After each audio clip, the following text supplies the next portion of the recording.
Ecclesia Domestica, gereja rumah tangga. Pengamsal menunjukkan bahwa orang tua yang mengajak. Salam damai sejahtera Bapak Ibu sekalian. Kali ini kita kembali berjumpa dalam ibadah keluarga GPIB Jemaat Bukit Zaitun Makassar bersama saya Mauren Astria Tatipata, mahasiswa STT Inti Makassar yang dalam hal ini diberi izin untuk mengalami proses belajar bersama Bapak Ibu Saudara di tempat ini, di jemaat ini, dalam rangka program studi praktek jemaat. Bapak Ibu, kita akan bersama-sama kembali disapa dalam kebenaran firman Tuhan. Untuk itu sebelumnya, marilah kita untuk mempersiapkan hati dan kita berdoa. Teramat baik Engkau Tuhan, dalam keseharian hidup ini penyertaan Tuhan senantiasa kami rasakan melalui sukacita, bahkan duka yang senantiasa menguatkan ikatan kasih kami dalam keluarga. Dan di saat ini, Engkau menghimpunkan kami untuk merayakan persekutuan bersama di tengah-tengah keluarga kami masing-masing. Kami membuka hati dan pikiran untuk disapa akan kebenaran firman-Mu, dan kami menyambut Roh Kudus-Mu menuntun dalam perenungan firman Tuhan. Hamba-Mu ini yang penuh dengan keterbatasan diri, kiranya kuasa-Mu yang menyatakan agar hamba ini menjadi alat yang dipakai mewartakan janji Allah bagi umat-Nya. Berfirmanlah ya Tuhan, kami tunduk di hadirat-Mu. Amin. Baik Bapak Ibu Saudara, bacaan firman Tuhan kali ini terambil dari kitab Amsal, pasalnya yang ke-23, ayat yang ke-24 sampai ayat yang ke-26. Saya akan membacanya bagi kita. Ayah seorang yang benar akan bersorak-sorak, yang memperanakkan orang-orang yang bijak akan bersukacita karena dia. Biarlah ayahmu dan ibumu bersukacita, biarlah beria-ria dia yang melahirkan engkau. Hai anakku, berikanlah hatimu kepadaku, biarlah matamu senang dengan jalan-jalanku. Demikianlah pemberitaan firman Tuhan. Baik saudara, dalam hidup kita, seringkali kita dipertemukan dengan yang namanya pengalaman. Pengalaman bisa bersumber dari diri sendiri, pengalaman juga bisa bersumber dari kisah hidup orang lain, kisah yang dialami oleh orang lain. Untuk itu pengalaman sering kali dikatakan menjadi guru yang terbaik, pengalaman menjadi suatu nasihat yang terbaik. Nah, pembacaan teks perenungan kita hari ini adalah suatu bentuk pandangan yang diangkat dari pengalaman kehidupan sehari-hari. Suatu petuah, nasihat, atau ujangan yang mengajak atau mengajarkan suatu seni hidup. Lebih lanjut lagi, pembacaan kita ini ingin merenungkan tentang bagaimana seni hidup yang terjalin antara hubungan anak dan orang tua. Ya, Bapak Ibu Saudara, masih bergumul di tengah konteks yang kita hadapi kali ini, pandemi COVID-19. Meskipun kita sudah mulai menjalani dan mulai terbiasa dengan tata cara hidup yang baru, saya mencoba untuk kita mulai menyadari kembali dengan melihat bagaimana suasana rumah. Ada suatu perbedaan suasana rumah sebelum pandemi dan dibandingkan dengan suasana rumah ketika pandemi ini sedang berlangsung. Anggota keluarga pada saat sebelum pandemi memang tinggal bersama-sama dalam satu rumah. Namun di dalam rumah itu apakah anggota keluarganya sudah hidup secara bersesama? Nah, apakah sudah bersesama sama-sama menghidupi rumah itu? Ini menjadi pertanyaan yang menarik. Ketika anjuran dari pemerintah untuk menekankan persebaran pandemi ini, salah satunya adalah menganjurkan untuk tetap di rumah saja. Yang sekolah, yang bekerja, work from home. Semuanya diupayakan untuk dilakukan dari rumah.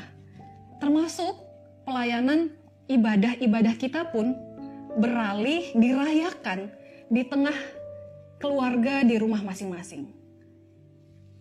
Yang juga kemudian disebut dengan indah sebagai Ecclesia Domestica, gereja rumah tangga.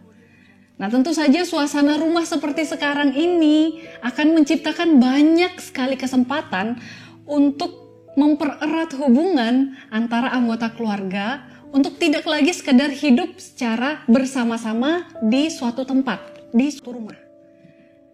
Calvin, seorang tokoh reformator, menggambarkan gereja itu sebagai sekolah. Nah, kalau kemudian kita berbicara tentang Ecclesia Domestica, gereja rumah tangga, maka orang tualah yang bertanggung jawab mengambil peran untuk mendidik dan membentuk karakter anak. Sesuai dengan pembacaan kita di Amsal pasal yang ke-23 ayat 24 sampai 26 pembacaan pada malam hari ini, atau kita merenungkan pada pembacaan di pagi hari tadi di ayat-ayat yang sebelumnya, pengamsal menunjukkan bahwa orang tua yang mengajarkan kebenaran, hikmat, didikan, dan pengertian kepada anak-anaknya, maka akan berhasil menghadirkan sukacita. Tentu saja pengajaran ini didasarkan dengan keteladanan yang ditunjukkan. Bukankah kita ketahui bahwa kita sudah ketahui bersama bahwa anak-anak itu merupakan peniru yang ulung. Sehingga baiklah tentunya keteladanan hidup bijaksana itu perlu ditirukan terlebih dahulu dari guru terpercaya sang anak, yakni orang tua. Apa yang ditabur, begitu pula yang akan dituai. Keluarga di era milenial ini seringkali banyak dijumpai orang tua yang kemudian dalam kehidupan kesibukannya lebih memilih atau terpaksa untuk tidak peduli. Orang tua tidak menjadi teladan yang baik, bahkan tidak dapat menjadi pemimpin yang baik di dalam rumah tangga. Maka tak sedikit kemudian dijumpai anak-anak yang mengalami gangguan mental. Pada anak ada yang merasa kehilangan perhatian dan kasih, bahkan kehidupannya menjadi kehilangan arah. Sukacita orang tua yang kita baca di dalam teks pasal 23 ayat 24 sampai 25 ini bukan berbicara tentang keberhasilan anak memperoleh harta atau materi ataupun status, namun berbicara tentang anak memahami hidup yang benar dan hidup yang bijaksana. Seseorang yang kemudian tumbuh dan hidup dengan benar bijaksana adalah anak yang diperanakkan melalui suatu proses didikan, sehingga generasi penerus adalah generasi yang menyukacitakan, sesuai dengan tema pembacaan kita ini.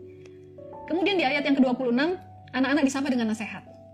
Hai anakku, berikanlah hatimu kepadaku, biarlah matamu senang dengan jalan-jalanku. Pengamsal berbicara tentang memberikan hati, yang sepenuhnya hati ini diarahkan pada pengajaran-pengajaran yang bijak. Tidak hanya berbicara tentang hati, pengamsal juga berbicara tentang mengarahkan mata. Bukan hanya kepada pengajaran orang bijak yang harus diperhatikan, namun pandangan kita juga mengamati pengalaman-pengalaman hidup, mengamati sebagai pembanding juga sebagai teladan dari setiap pengalaman yang telah disajikan di dalam kehidupan ini. Memang keterkaitan antara hati dan mata yang diarahkan kepada jalan-jalan sebagaimana yang dimaksud oleh pengamsal, apabila kemudian kita memahami konteks yang terjadi, perbedaan antar generasi, ini menjadi suatu tantangan tersendiri. Di mana generasi lebih muda acap kali memandang orang-orang yang lebih tua sebagai orang yang tertinggal. Kalau dulu, saya mengambil contoh, semasa kecil seorang anak akan mudah bilang kepada temannya atau kepada orang lain, mamaku bilang jangan bermain terlalu jauh. Maka dia akan sangat patuh, dia akan memiliki sikap yang sangat mengikuti pesan daripada mamanya tersebut. Beranjak remaja, ketika berbeda pendapat dengan orang tuanya, si anak akan mudah berkata bahwa, bukan begini mama, guruku berkata yang ini, bukan seperti ini yang mama bilang. Terjadi perbedaan di sini. Semakin dewasa, misalnya kemudian ketika orang tua mulai memberikan nasihat, pendidikan, pengajaran, belum selesai orang tua menyampaikan nasihatnya, anak sudah menjawab, ya aku tahu mak, ya, aku udah ngerti mak, aku udah ngerti. Ini nyata hadir dalam konteks kita saat ini. Perbedaan generasi ini kemudian menunjukkan adanya suatu problema yang terjadi dalam keluarga. Tidak sedikit kita sebagai anak kemudian memiliki hati dan mata yang lepas kontrol. Namun di sini firman-Nya kembali mengingatkan bahwa sebagai anak, dengarkanlah, berikanlah hati dan mata dengan sukacita untuk menerima proses pembentukan Tuhan melalui keluarga yang adalah gereja rumah tangga. Begitu pula firman ini mau mengingatkan orang tua agar jangan bosan untuk mengerjakan tanggung jawab, mengajarkan dan memberi nasihat teladan kepada anak-anak. Bapak Ibu Saudara, perenungan firman ini mengingatkan kita kembali dengan pertanyaan yang tadi, apakah kita telah berada dalam upaya sungguh-sungguh mewujudkan keluarga kita sebagai perwujudan dari gereja rumah tangga, di mana orang tua menjadi gembala yang baik, menjadi teladan, keluarga yang tercipta senantiasa bersekutu dengan Allah dalam doa dan ibadah, saling mengasihi, saling melayani. Suasana rumah yang kemudian terbangun penuh komunikasi yang hangat, yang terus berusaha membangun cinta kasih Allah. Pertama-tama, marilah kita memulainya dari keluarga, agar bisa kemudian keluar menjadi motor bagi pelayanan di dalam gereja dan juga di dalam masyarakat. Kiranya senantiasa kita bersuka cita setiap orang tua dan anak yang memperbaharui kehidupannya berdasarkan firman yang kita renungkan bersama ini. Bapak Ibu Saudara, firman Tuhan ini kiranya menjadi kekuatan di tengah kita menghadapi pergumulan dalam kehidupan sehari-hari bersama keluarga.